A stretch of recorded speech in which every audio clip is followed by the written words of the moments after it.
I don't know if the world really gives equal attention to black and white lives. I said it last week. The whole attention to Ukraine is very important, of course, because it impacts the whole world. But even a fraction of it is not being given to Tigray, Yemen, Afghanistan, Syria, and the rest. A fraction. And I need to be blunt and honest that the world is not treating the human race same way. Some are more equal than others. And when I say this, it pains me because I see it.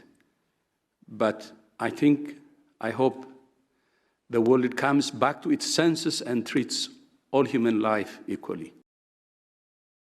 Every single Ramadan, we witness the same horrific images that dominate our screens. Worshippers being shot at by rubber bullets, mosques being shaken by smoke grenades, the elderly disregarded and shoved, fathers beaten in front of their children, and in true Israeli style, Israeli officers bullying those half their age. And as usual, all this takes place as a precursor to the bombing of the Gaza Strip, which we have only witnessed this morning. Evidently, it seems that events in Palestine have fallen on deaf ears, whereas only a month ago, the world and media platforms stood in collective outrage at the horrors that unfolded in Ukraine. Flagrant violation of international law. News outlets celebrated heroes that took up arms against the Russian aggression with the Molotov cocktails. Yet today, in response to the Palestinian struggle, we see a stark and a bitter contrast.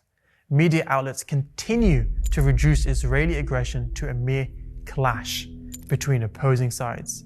Articles single out and cast blame upon Palestinian children for merely throwing rocks at some of the most equipped military personnel in the world.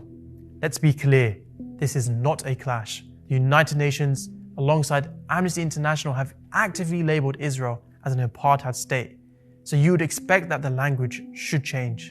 The double standards have also leaked into the workings of social media. Last month, we saw Facebook and Instagram drastically change their policy on hate speech to accommodate for posts urging violence against Russian invaders. Yet today, we are seeing accounts and pages actively being shadow banned and having their videos taken down for simply showing what is taking place in Palestine. It's an unfortunate recycle pattern that we consistently see. Yet despite the continued attempts to subdue and demoralize the Palestinian people, the continued aggression by Israeli forces, the psychological warfare, the constant abuse, the heckling, and the desecration of sacred symbols, as time and time again we are shown, in their attempts and schemes, they are met with the unwavering spirit of the Palestinian people. Free Palestine.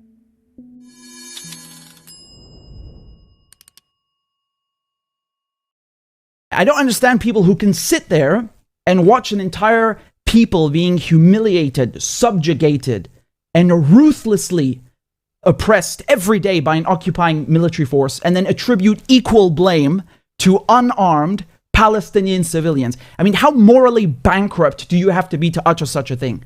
Huh? To say that Palestinians living under Israeli occupation are just as guilty as the people colonizing them. And then they sell you this idea, this fairy tale that Israel's a democracy, while they're openly beating journalists, beating medics, beating worshippers, beating women.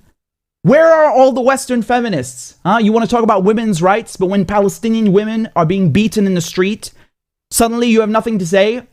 Look at this Israeli thug swiping his baton on this poor Palestinian woman, breaking her arm for no reason. Where are the champions of women's rights? Where is the outrage in the West?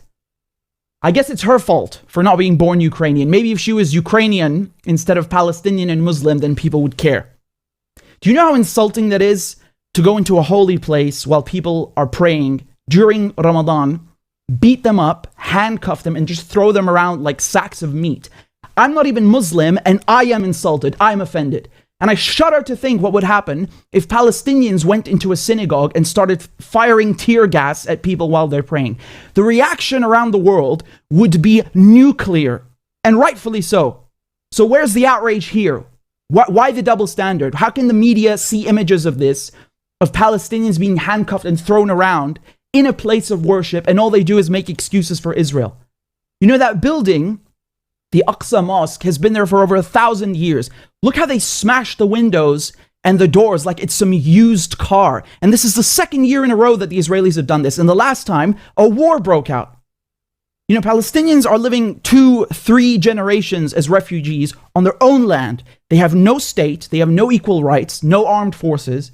And meanwhile, the Israelis have nuclear weapons, an air force, billions of dollars being bankrolled by the Americans, and they have the complete political backing of the Western media. And you call that a level playing field?